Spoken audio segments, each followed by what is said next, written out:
Bismillahirrahmanirrahim. Assalamualaikum warahmatullahi wabarakatuh. Alhamdulillahi rabbil alamin. Allahumma fasalli wa sallim ala sayyidina wa nabiyyina wa maulana Muhammadin Sayyidil Anbiya'i wal Mursalin wa ala alihi wa ashabihi wa azwajihi wa dhurriyyatihi wa man tabi'ahum bi ihsanin ila yaumiddin, amma ba'du. Para jamaah sekalian yang disayangi Allah dan dicintai Allah, di kesempatan kali ini kita akan membahas nasihat daripada seorang ulama yang bernama Muhammad bin Dauri. Beliau mengatakan, syaqa iblisu bi khamsati asya'a. Bermula iblis mendapat kecelakaan dengan sebab 5 perkara. Jadi iblis ini celaka karena ada 5 perbuatan yang telah dia lakukan. Gara-gara itu maka iblis dilaknat oleh Allah Ta'ala. Padahal iblis ini, Bapak Ibu, sebelumnya adalah seorang hamba yang taat kepada Allah. Dikatakan dia beribadah kepada Allah selama 800 tahun sebelum dia dilaknat dan dikeluarkan dari surga. Bahkan iblis ini pernah menjadi pemimpin daripada para malaikat. Tetapi karena 5 perkara yang nanti kita sebutkan, maka iblis pun mendapatkan laknat dari Allah Ta'ala. 5 perbuatan ini jangan sampai kita lakukan. Karena kalau ada salah satu di antara kita melakukan 5 perbuatan yang telah dilakukan oleh iblis, maka apa bedanya kita dengan iblis? Yakni bisa saja Allah akan melaknat gara-gara mengikuti perbuatan iblis ini. Ada perbedaan antara iblis, syaitan dan jin, dan juga ada persamaannya. Kalau kita bicara persamaan antara iblis, jin dan syaitan, itu sebenarnya persamaannya adalah dari segi penciptaan, yakni mereka diciptakan oleh Allah Subhanahu wa Ta'ala dari jilatan api. Jadi bukan hanya api tapi jilatan api. Jadi kalau kita ngelihat api itu berkorbar besar, ujung api itu yang besar tadi akan ada jilatannya. Kalau kita melihat obor Pertamina yang ada di Balikpapan, itu saking besarnya api tersebut, paling atasnya api itu ada jilatannya. Itu yang disebut nama, itu yang diciptakan iblis tadi, syaitan dan jin, dari jilatan api itu. Itu persamaannya. Adapun perbedaannya adalah kalau iblis ini cuma 1 orang saja yang tidak mati, yang dikekalkan, dia tidak akan mati sampai hari kiamat. Dan inilah musuh bebuyutannya Nabi Allah Adam. Cuma hanya 1. Dan iblis inilah yang mempunyai keturunan-keturunan. Semakin banyak keturunannya, semakin banyak pengikutnya. Sedangkan syaitan anak buah iblis. atau keturunan, bisa juga keturunan iblis, yang mana syaitan ini tugasnya adalah menggoda manusia masuk lewat aliran darah ke hati dan pikiran. Tujuannya apa? Untuk menggoda manusia agar lupa dari Allah dan selalu mengerjakan perbuatan maksiat. Itu syaitan. Makanya kalau kita membaca Al-Quran, dianjurkan berlindung kepada Allah dari syaitan yang terkutuk, karena dia masuk ke dalam tubuh kita melewati aliran darah, menguasai pikiran dan hati kita. Masuk di mata, kalau di mata jadi mengantuk. Nah, orang yang mengantuk waktu majelis taklim, waktu salat dan sebagainya, karena syaitan telah masuk atau bertengger di matanya tadi. Kalau ada orang sholat pikirannya kemana-mana, ngelayau jar orang Banjar, karena syaitan telah masuk di pikirannya. Kalau ada orang panas hatinya, dendam, iri, dengki dan sebagainya, maka syaitan telah masuk di dalam hatinya. Ini syaitan menggoda manusia. Biasanya dia menggoda adalah dari akal dan pikiran serta hawa nafsu seseorang. Sedangkan yang ketiga, jin adalah makhluk Allah Ta'ala. Jin ini semua apa saja yang diciptakan oleh Allah dari api maka disebut namanya jin. Iblis termasuk jin, cuman bapaknya segalanya adalah iblis tadi. Cuman jin ini terbagi menjadi dua kelompok. Ada jin Islam, ada jin kafir. Jin kafir inilah yang menjadi sesuruhan dukun. Dan jin kafir itu bersuku-suku. Suku jin yang paling berbahaya, yang paling jahat adalah jin Ifrit. Itu yang waktu Nabi Isra dan Mi'raj, jin ini mengejar Nabi Muhammad, lalu Nabi pun membacakan ayat-ayat atau doa-doa, dan akhirnya si jin ini yang membawa obor api tadi yang dia kepingin membakar Nabi Muhammad, ternyata dia yang terbakar dengan obor, api obornya sendiri. Ini jin kafir ini yang dijadikan dukun sebagai sarana untuk mengganggu orang. Dan biasanya jin ini dia mengganggu manusia dengan lewat fisik.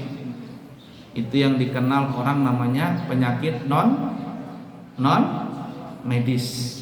Diperiksa sama dokter enggak ada, aman-aman saja, tapi kenapa sakit ini itu?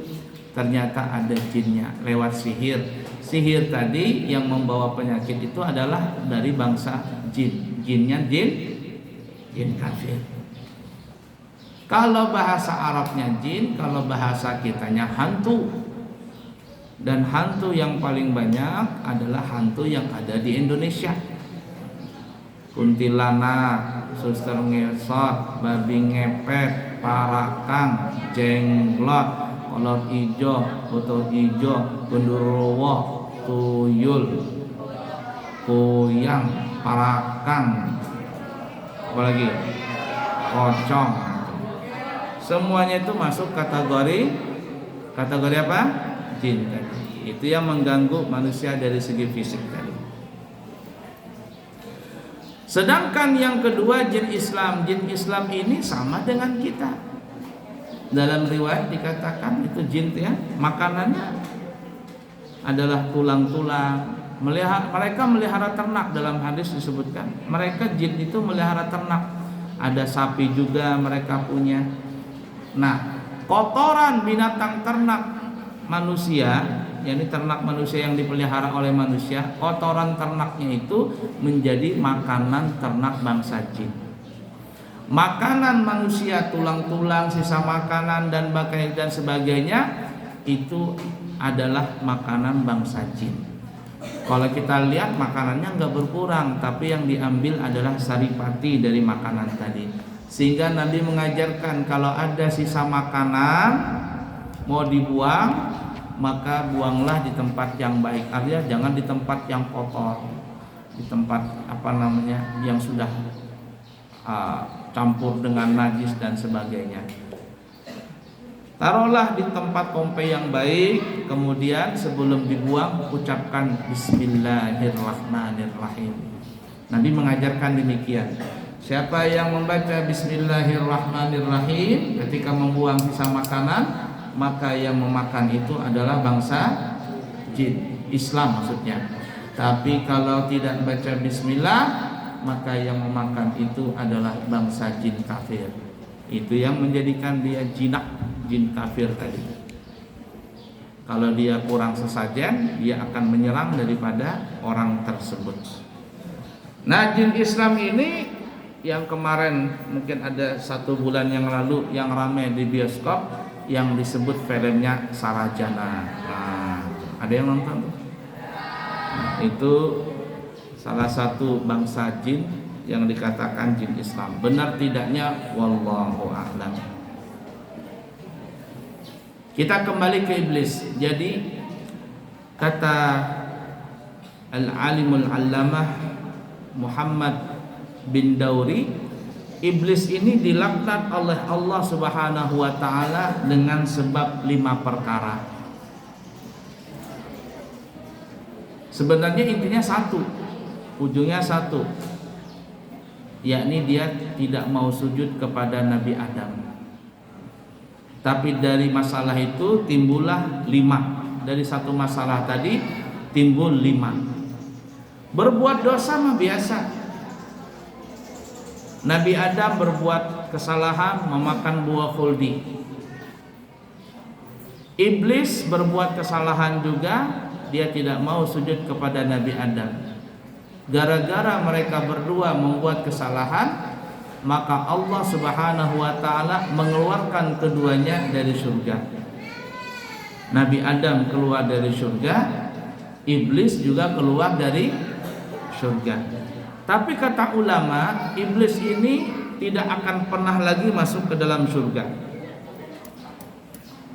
Setelah dikeluarkan dari surga, dia tidak pernah akan masuk surga. Begitu juga pengikutnya. Kenapa kata ulama? Karena iblis ini melakukan dosa disebabkan sombong. Sedangkan Nabi Adam melakukan kesalahan karena adalah dorongan atau tergelincir, yang kita kenal disebut namanya khilaf, gak sengaja, tidak sadar. Karena Nabi Adam melakukan kesalahan karena khilaf, bukan karena kesombongan. Lalu akhirnya apa? Nabi Adam pun bertobat, sehingga Allah masukkan Nabi Adam kembali kepada surga. Begitu juga anak cucu Nabi Adam, apabila ada yang melakukan kesalahan karena khilaf, lalu dia bertobat, maka Allah akan masukkan hamba tersebut ke dalam surga. Tapi sebaliknya, apabila ada seseorang melakukan perbuatan dosa, gayanya itu dengan seperti halnya gayanya iblis, yakni melakukan dosa dengan cara kesombongan, dengan cara sombong, maka tidak pernah akan ada rasa ingin tobat dalam hatinya, sehingga Allah akan mengekalkan dia dalam neraka dan tidak pernah akan masuk ke dalam surga. Iblis hidup sampai ke zaman Nabi Isa. Suatu ketika Nabi Isa pernah bermunajat kepada Allah, ya Allah, kalau seandainya iblis itu bertobat, kata Nabi Isa ini, kira-kira engkau terima enggak taubatnya wahai Allah?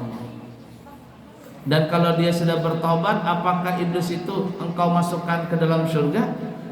Kata Allah, iya, asalkan dia mau taubat dengan taubatan nasuha, maka aku akan terima taubatnya dan aku masukkan dia ke dalam surga. Tapi kata Allah, ada syaratnya mau taubat. Kata Nabi Isa, apa syaratnya ya Allah supaya iblis ini taubat? Nah, Nabi Isa tuh kepingin supaya iblis itu taubat jadi orang baik. Supaya apa? agar beban dakwah yang dipikul oleh Nabi Isa tidak terlalu berat. Karena kan kepalanya yang menggoda semuanya kan iblis nih, anak buahnya setan. Kalau bosnya masuk Islam, tobat, anak buahnya gampang untuk dididik. Sehingga Nabi Isa tidak terlalu berat lagi berdakwah, mengajak orang berbuat baik ke jalan Allah, karena iblis dan pengikutnya sudah tobat. Nah, Allah bilang boleh, tapi ada syaratnya wahai Nabi Isa kalau iblis itu mau bertobat. Kata Nabi Isa, apa syaratnya ya Allah? Syaratnya wahai Nabi Isa, bahwa iblis itu dia mesti mencari kuburnya Nabi Adam. Datangi kuburnya Nabi Adam dan tundukkan dia punya kepala sebagai bukti sujud penghormatan kepada Nabi Adam. Nabi Isa bertanya, ya Allah, kira-kira kuburnya Nabi Adam di mana?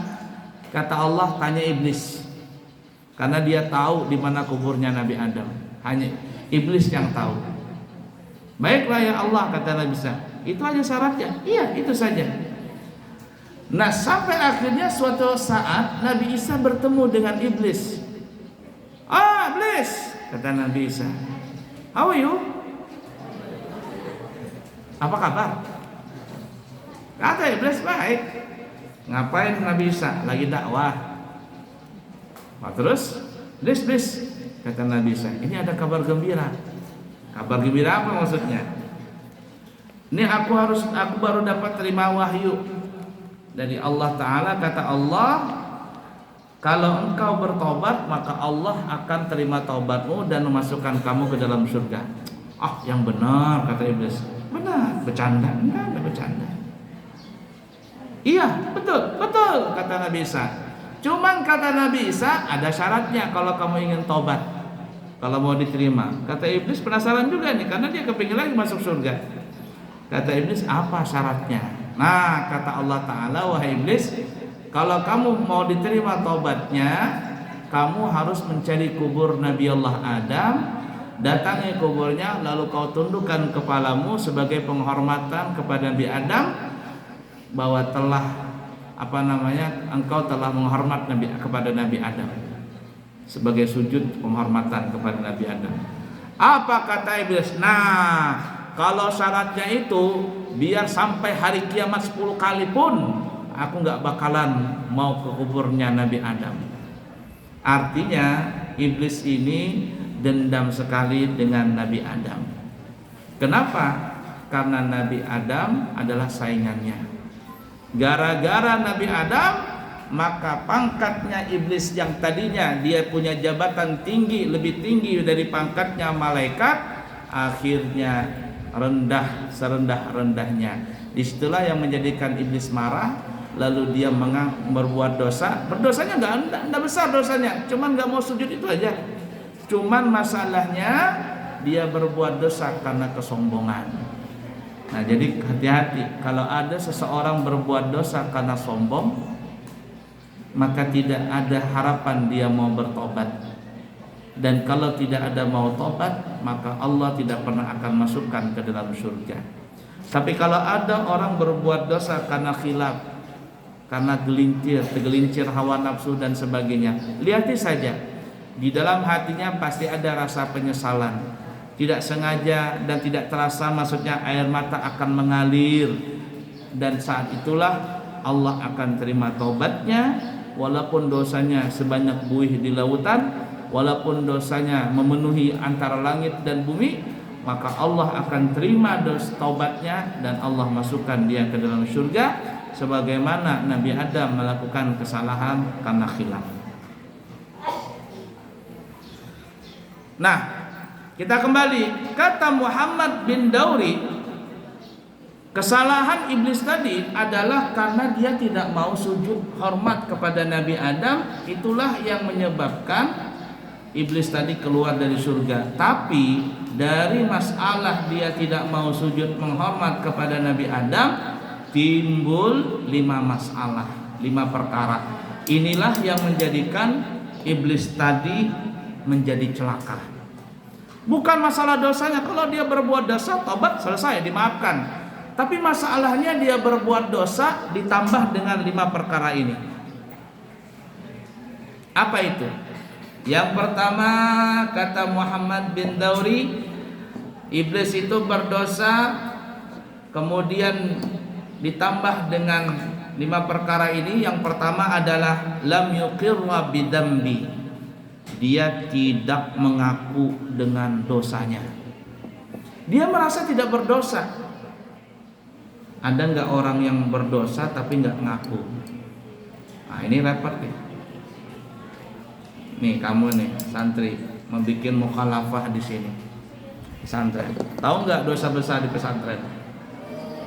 Ibu-ibu, bapak-bapak, orang tuanya tahu nggak dosa yang paling besar dilakukan di pesantren ini? Ada berapa? Ada berapa? Nah, yang pertama merokok. Kamu belum bisa cari uang, bapakmu kerjanya kasihan, mamamu juga begitu, kamu sok-sokan ngerokok. Maka apabila ada santri yang ngerokok di pesantren ini, dia telah melakukan kesalahan dosa besar di pesantren ini. Selama kamu santri menjadi murid Abuya di pesantren ini, maka Abuya melarang bagi kalian, bagi kamu semua merokok. Tapi kalau kamu sudah keluar dari pesantren ini, Abuya masa bodoh.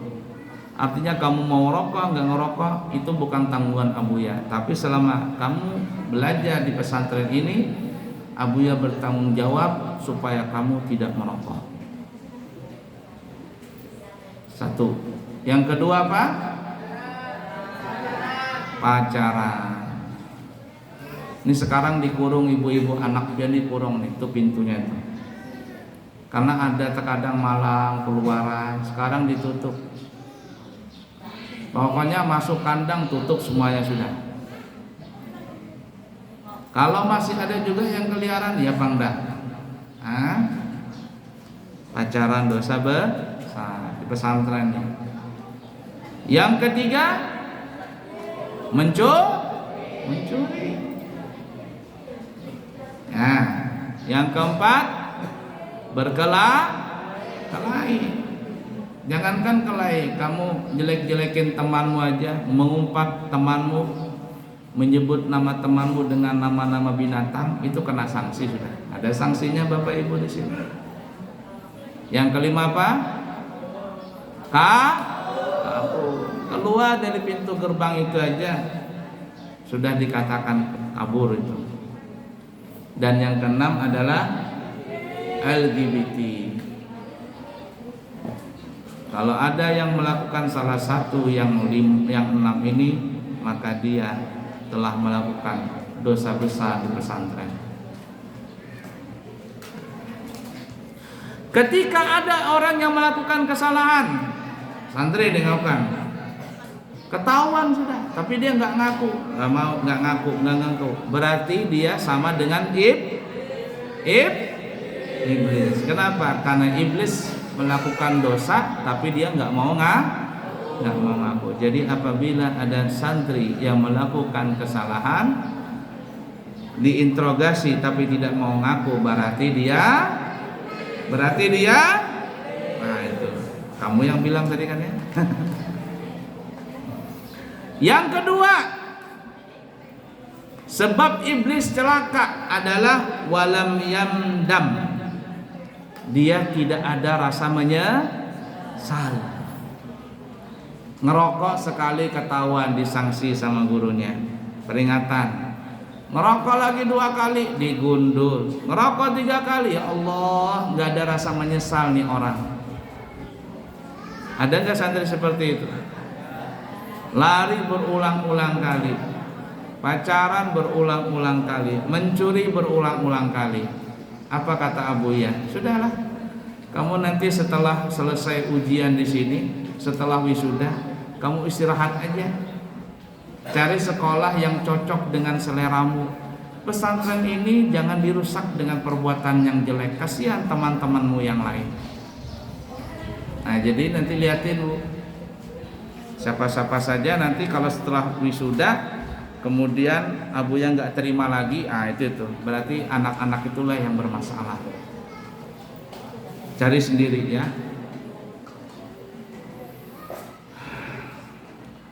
Tidak ada rasa menyesal.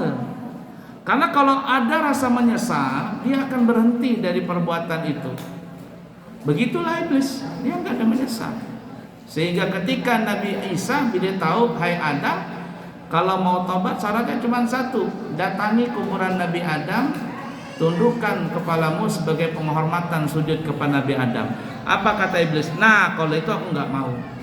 Berarti selama ini iblis tidak ada rasa menyesal dari perbuatan dosa tadi.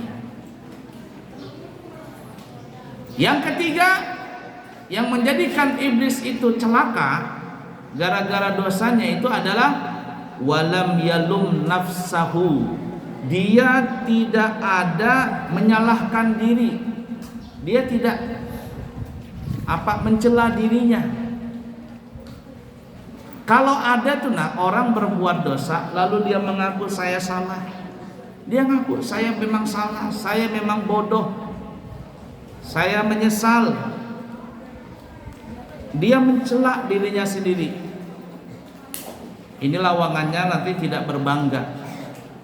Kalau orang bangga dengan dosa itu berarti dia tidak ada mencela dirinya. Ada kan orang berbuat dosa, wah dulu saya itu katanya mabok-mabokan, wah pokoknya semua dosa pernah dilakukan. Seakan-akan dia bangga dengan dosa tadi. Ini kebalikan daripada mengaku atau menyalahkan dirinya sendiri. Dia tidak mau menyalahkan dirinya sendiri, selalu merasa benar. Ketika melakukan kesalahan, sudah tahu nih salah, tapi yang disalahkan orang lain. Aku ini melakukan begini gara-gara itu, orang lain disalahkan. Dia tidak menyalahkan dirinya sendiri. Itulah sifat iblis tadi, yang dia melakukan dosa tapi dia tidak mau menyalahkan dirinya sendiri.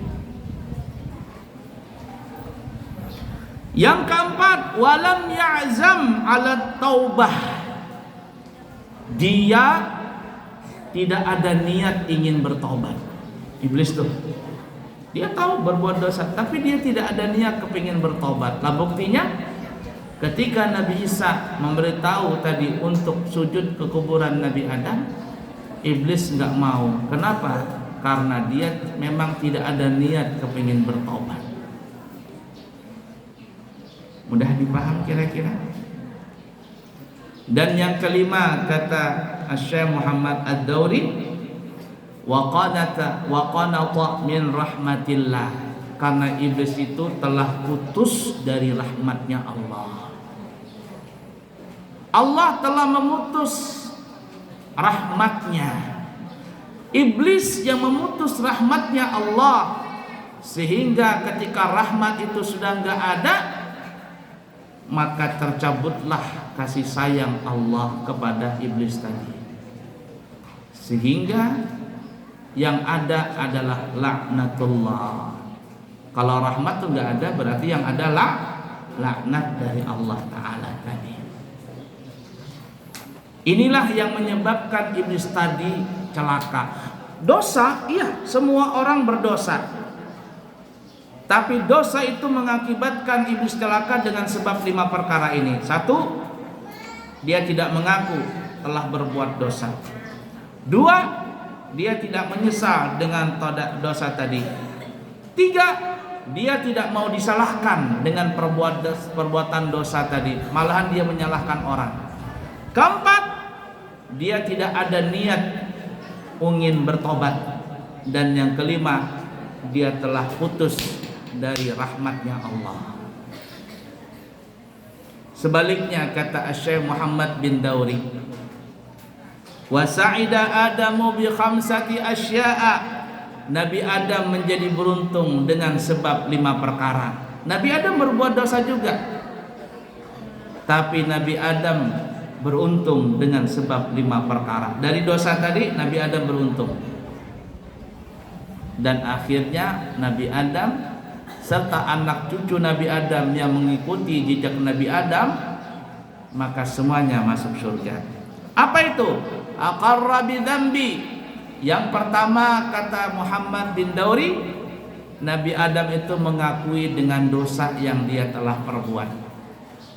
Makanya Nabi Adam selalu membaca doa, sebutkan dalam surah Al-Baqarah, Rabbana zalamna anfusana wa illam taghfir lana wa tarhamna lanakunanna minal khasirin. Ya Allah, telah berbuat zalim kepada diri kami. Aku telah berbuat zalim ya Allah kepada diri aku. Kalau seandainya Engkau tidak mengampuni aku, tidak mengampuni kami, dan tidak menyayangi kami, maka aku sungguh termasuk orang yang rugi. Nabi Adam selalu membaca doa ini, disebutkan dalam Al-Quran seperti itu. Ketika Nabi Adam membuat kekhilafan memakan buah khuldi, lalu dikeluarkanlah Nabi Adam dari surga. Bukan hanya dikeluarkan, tapi dipisahkan dengan sang kekasihnya, yaitu istri tercinta Siti Hawa. Siti Hawa diturunkan di Jeddah. Makanya sampai sekarang kuburan Siti Hawa itu ada di mana? Jeddah.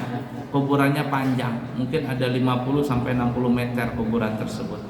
Ada di Jeddah. Jeddah atau Jeddah itu artinya adalah nenek. Nabi Adam dipisahkan oleh Allah dan diturunkan oleh Allah ke India, daerah India. Tapi kata teman Abuya, itu sekarang masuk di daerah Pakistan. Daerah itu dingin, sejuk, tanahnya subur makmur dan ditumbuhi bunga-bunga yang harum. Alkisah, ketika Nabi Adam diturunkan ke India, yang dulu India sekarang masuk Pakistan katanya, Nabi Adam itu selalu meminta ampun kepada Allah. Tapi Allah belum membuka pintu tobat. Allah ini kesel dengan Nabi Adam. Kenapa kok bisa begitu? Bahasa kitanya nih ya, kesel. Allah belum membuka pintu tobat. Sampai akhirnya Nabi Adam mengingat kenangan-kenangan beliau di surga. Waktu beliau menikah, mas kawinnya adalah mengucapkan salawat kepada Nabi Muhammad. Ketika di surga, dimanapun ada pintu di surga, ada tiang di surga, selalu ada tulisan Allah dan Muhammad. Lalu Nabi Adam pun berkata, ya Allah, bibarakati Muhammad ighfir dunubi. Dengan sebab Nabi Muhammad, ya Allah, ampunilah dosaku. Lalu Allah berkata, min aina arafta isma Muhammad. Wahai Nabi Adam, dari mana engkau tahu nama Muhammad itu? Apa kata Nabi Adam? Ra'aitu fi abwabil jannah. Aku melihat nama Muhammad itu ya Allah di pintu-pintu surga. Tidaklah seorang hamba namanya itu didekatkan dengan namamu kecuali dia adalah orang yang paling engkau sayangi. Sadaqta ya Adam. Benar wahai Nabi Adam, memang Nabi Muhammad kekasihku, dan kalau bukan karena dia maka tidak ada seluruh alam semesta. Dan kata Allah, bibarakati Muhammad ghafartu dzambak. Dengan sebab Nabi Muhammad maka aku ampuni dosamu. Nabi Adam mengaku dengan dosanya. Gara-gara pengakuan dosa tadi, maka Allah terima taubatnya dan akhirnya jadilah Nabi Adam orang beruntung. Satu. Nih kamu ini, kalau ada kamu melakukan kesalahan, ditanya sama gurunya, apalagi ditanya sama abuya, ngaku saja. Laki-laki ngaku, ya saya melakukan kesalahan, siap terima sanksi. Begitu laki-laki, begitulah Nabi Adam. Gurumu tidak akan bakalan marah, dia akan kesel saja tapi tidak marah. Ketika kamu mengakui dan betul-betul ingin bertobat, gurumu akan sayang kepadamu. Tapi kalau kamu gayanya gaya iblis, sudah tahu kesalahan dilakukan, banyak sanksinya, banyak saksinya, tapi nggak ngaku juga, maka apa bedanya dengan iblis tadi? Lihat, Nabi Adam berdosa, tapi bukan dosa yang membuat Nabi Adam celaka, tapi gara-gara itu jadi beruntung. Kenapa? Karena dari dosa tadi, satu, Nabi Adam mengakuinya, beruntung yang pertama. Yang kedua, wa nadima alaih, Nabi Adam menyesal. Dan dikatakan dalam cerita Israiliyat itu, ketika Nabi Adam bertobat tapi belum diterima tobatnya, Nabi Adam selalu menangis. Dan tanah yang ada di sekitar itu, yang kita katakan tadi di India, sekarang masuk Pakistan, katanya subur makmur karena tetesan air mata Nabi Adam. Dan akhirnya tanah tadi subur, lalu ditumbuhilah bunga-bunga yang harum. Dan Abuya Sarwani cerita minyak harum yang mahal-mahal nih, itu ngambil bibitnya adalah dari tanah dari sekitar yang pada Nabi Adam meneteskan air mata di bumi itu. Paham kira-kira? Menyesal Nabi Adam. Ada orang berbuat dosa nggak ada nyesal-nyesal, bikin kesalahan nggak pernah nyesal-nyesal. Lalu apa bedanya dia dengan iblis tadi? Nabi Adam menyesal. Lalu ketiga, walama nafsahu, dan Nabi Allah Adam menyalahkan dirinya. Dia tidak menyalahkan orang lain, dia tidak menyalahkan Siti Hawa. Padahal banyak yang bercerita, yang pertama kali makan buah khuld itu bukan Nabi Adam. Iblis datang kepada Nabi Adam untuk menggoda Nabi Adam. Adam nggak mau. Iblis datang kepada Siti Hawa. Siti Hawa tidak bisa dirayu-rayu. Akhirnya ya tidak tahan dengan rayuan, maka Siti Hawa memakan buah khuld tadi. Tok, makan. Lewat ke tenggorokan, lewat ke dada, datanglah malaikat, ditahanlah buah khuld tadi, tak sampai ke dada, nggak sampai masuk ke perut, maka buah khuld tadi berubah menjadi, nah itu yang sekarang perempuan pada punya semua itu hasil buah khuld itu, ditahan sama malaikat. Nabi Adam ngelihat istrinya makan, wah istriku keluar dari surga, aku cinta dengan istriku. Makan juga Nabi Adam, dok, tergoda Nabi Adam, bukan iblis, tapi tergoda karena perempuan. Makan, tapi nggak sampai ke dada, nggak sampai ke perut, ditahan di lehernya, tak. Maka jadilah buah khuld menjadi buah dakum, tembolok. Laki-laki semuanya ada itu kalau sudah balik. Kalau perempuan nggak ada itu. Kalau ada perempuan ada buah dakumnya, itu bukan perempuan, tapi bencong jadi-jadian. Fahim tuh? Nabi Adam tidak nyalakan orang, tapi nyalakan diri sendiri. Nih kamu nih, yang perempuan-perempuan nih, kalau berbuat salah, Bu sudah hafal kamu sudah. Iya aku salah, tapi aku salah ini gara-gara itu. Nunjuk-nunjukkan, iya itu. Belum jadi istri sudah begitu, apalagi kamu jadi istri. Nanti kalau sudah jadi istri, tidak pernah salah perempuan itu, yang disalahkan suaminya. Bagaimanapun salah istrinya, tetap yang salah suaminya. Ingatin, ngaku, menyesal, dan jangan salahkan orang lain. Ngaku, menyesal, dan jangan salahkan orang lain. Gentleman. Kalau sudah ada yang tiga ini, ngaku, menyesal, tidak menyalahkan orang lain, wa asra'a bit taubah, yang menjadikan Nabi Adam beruntung lalu masuk surga kembali adalah asra'a bit taubah, karena Nabi Adam tidak menunda-nunda dalam bertaubat. Tidak nunda-nunda dalam segera bertaubat. Terima, nggak diterima, urusan Allah. Karena yang menerima taubat adalah Allah. Tugas kita adalah cuma taubat. Taubat ya Allah, bertaubat ya Allah. Yang terima Allah Ta'ala. Tapi ingat kata ulama nih ya, kata ulama, kalau kita berbuat dosa, lalu taubat kita mau diterima oleh Allah, dan taubat itu tandanya diterima, apa tandanya itu? Dia menyesal dan tidak akan mengulangi lagi dosa tadi. Tapi kalau ada orang habis bertobat mengulangi lagi, itu berarti tobatnya nggak diterima.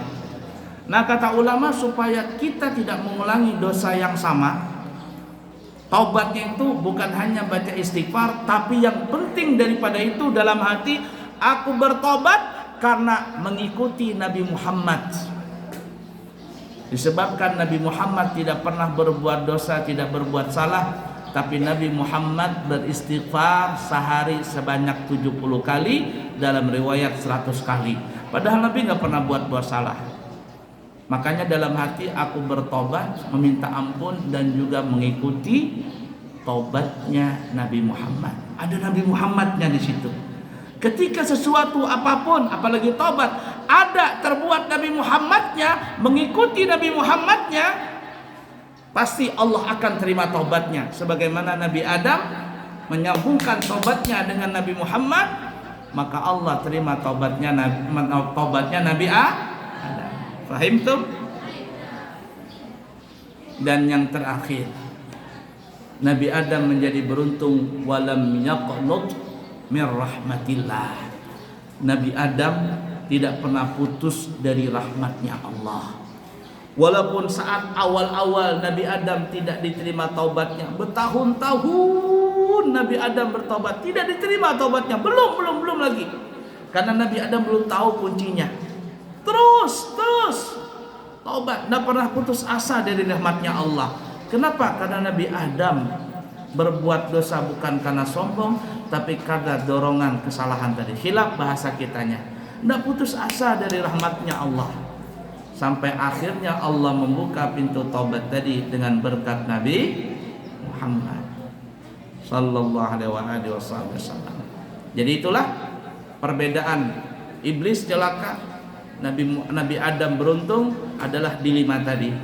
1, iblis tidak mengakui dosa.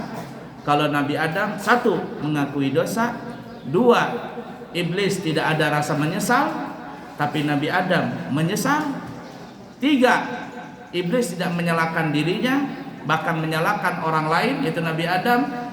Sedangkan Nabi Adam tidak menyalahkan siapapun, termasuk istrinya, tidak menyalahkan iblis, tapi menyalahkan diri sendiri. 4, iblis tidak mau bertobat selama-lamanya, sedangkan Nabi Adam segera bertobat. 5, iblis putus rahmat dari rahmatnya Allah, karena nggak ada lagi rahmat Allah, yang ada laknat. Sedangkan Nabi Adam tidak pernah putus dari rahmatnya Allah. Kita semuanya pernah berdosa. Nih, kamu yang sudah dewasa santri ini, sudah balik, bukan lagi balik terbalik-balik sudah. Ini yang putri sudah haid, kamu sudah semuanya dewasa. Ketika kamu melakukan dosa, maka yang dosa, nanggung dosanya bukan orang tuamu, bukan gurumu, bukan abuya, tapi kamu sendiri. Gurumu sudah ngajarkan sebaik-baiknya, abuya sudah ngajarkan sebaik-baiknya, tapi kamu tidak mau nurut. Jangan menyalahkan orang lain, tapi salahkan dirimu sendiri di akhirat nanti. Abuya kan sering bilang, abuya sudah bilang, abuya sudah kasih nasihat, bebuyan sudah murid abuya ini, ratusan bahkan ribuan kali sudah abuya ulang-ulang nasihat ini, tapi kamu tidak mau juga terima. Di akhirat nanti jangan kamu salahkan abuya, salahkan dirimu sendiri. Jangan salahkan orang tuamu, jangan salahkan guru, salahkan dirimu sendiri, karena kamu tidak mau nurut. Paham kira-kira? Ingat yang 5 tadi dari iblis, jangan turutin. Ingat Nabi Adam mendapat kebahagiaan dengan sebab 5 tadi. Jangan mengikuti gaya iblis, tapi ikutilah gaya Nabi Adam. Orang berdosa biasa, tapi sebaik-baik orang yang berdosa adalah orang yang bertobat. Bagaimana cara tobat tadi? Ikutilah cara tobatnya Nabi Adam yang 5 tadi. Menyesal, mengakui, tidak menyalahkan orang lain tapi menyalahkan diri sendiri, segera bertobat, dan selalu mencari rahmatnya Allah. Mungkin seperti itu yang bisa disampaikan di kesempatan pagi menjelang siang ini. Mudah-mudahan apa yang kita pelajari bisa kita ambil faedah dan kita bisa mengamalkannya. Yang baik dari Allah, yang buruk dari pribadi. Subhanakallahumma wa bihamdika asyhadu an la ilaha illa anta astaghfiruka wa atubu ilaik. Wa akhiru kalam, wassalamu alaikum warahmatullahi wabarakatuh.